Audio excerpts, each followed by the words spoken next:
Hello everyone, welcome to Connie Talk. This is Connie Leung. I'm the Executive Director and General Manager to Kiting Global Trust Limited, as well as a committee member to the Chinese General Chamber of Commerce in Hong Kong.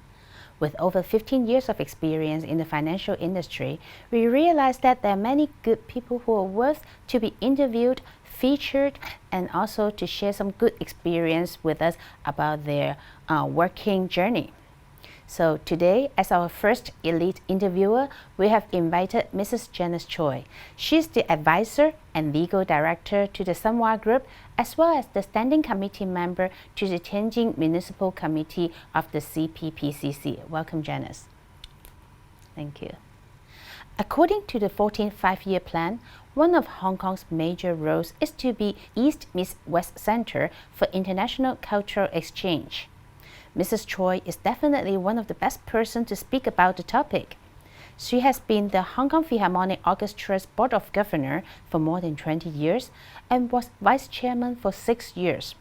In addition, she is one of the major founders of 2 performing arts groups, including Opera Hong Kong and the Musicus Society, serving respectively as founding director for 7 years as well as founding chairman for 9 years.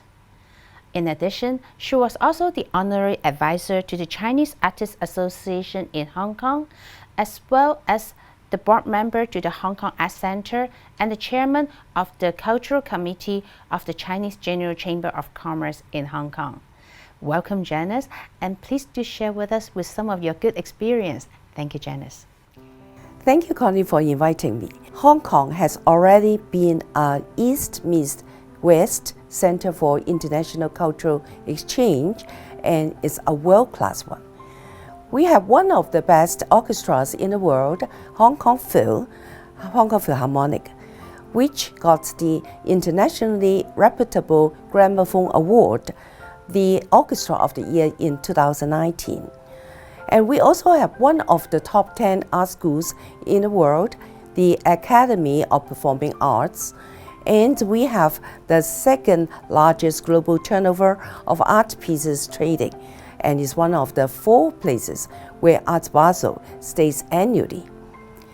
The edges we have so far to make Hong Kong an East meets West International Center for Cultural Exchange are our well-established legal system, protecting intellectual property rights, our simple and low taxes, free economy, advanced and efficient services such as legal, accounting, banking, and logistics. Well, thank you, Janice, for the sharing. So what should Hong Kong do to maintain its international cultural exchange center status? Well, having listed the edges Hong Kong has, I must say that Hong Kong has its drawbacks and room for improvement in order to be competitive as international cultural exchange center. We do not have enough venues for performance and also visual arts and other forms of arts. And also, we do not have enough manpower in cultural sectors such as art administrators, promoters, and curators. In the recent years, some new venues were opened, such as CG Center and Free Space. They were opened in 2021. M+ Museum was opened in 2019. Museum Palace was opened last year, all in addition to the long existing venues run by leisure and cultural services departments, such as the City Hall in the Central, Hong Kong Cultural Center and Art Museum in Tsim Sha Tsui, and Cultural Museum in Sha Tin, and other cultural venues run by arts institutes and NGOs, such as the Hong Kong Art Center and the Hong Kong APA in Wan Chai and the Youth Square in Chai Wan. However, we still have long queues for all these venues. The facilities of some of them are outdated. Even the recent ones do not have most updated and convenient facilities. Years ago, when I watched an opera in La Scala Theatre in Milan, an 18th century building, I was very impressed by the screen on its chair displaying subtitles. Such facility has not yet been seen in Hong Kong in any of the venues. Our drama and opera audience still need to look up or to the right or left for the subtitles. The same facility can also be found in Opera Bastille in Paris, which was inaugurated in 1989. It also has facilities to enable quick changes of sets.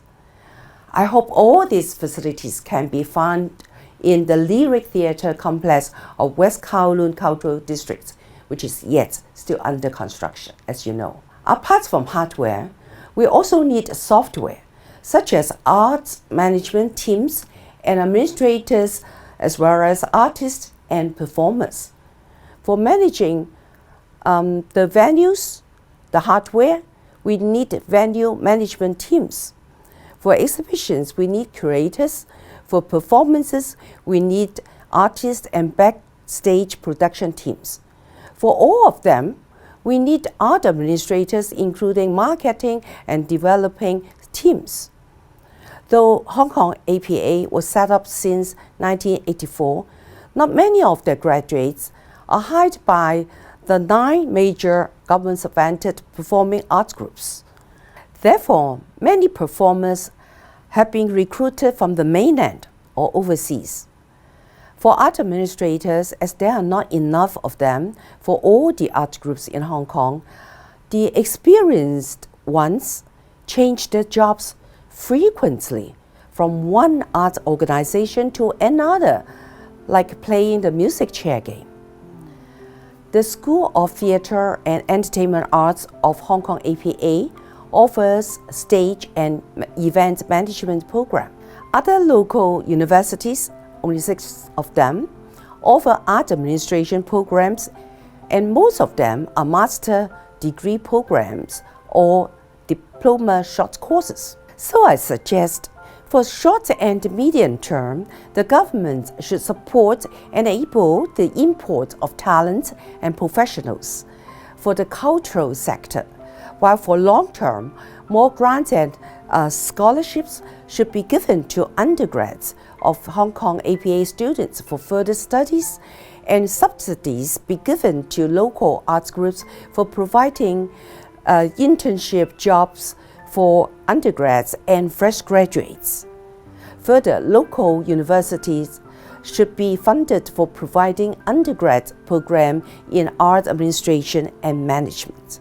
According to the 14th Five-Year Plan, Hong Kong has a role to promote Chinese culture. What do you think Hong Kong should do to fulfill the task? Well, that can be done not only by the government, but also by every one of us in our daily lives and on suitable occasions. Let me give you some examples. I've been a member of a consular called Spouses Group. All members of that group are spouses of consul generals, honorary consuls of foreign countries in Hong Kong. I also sit on a committee. In the past, the group organized meetings regularly, almost every month, hosted by some of the members in turn.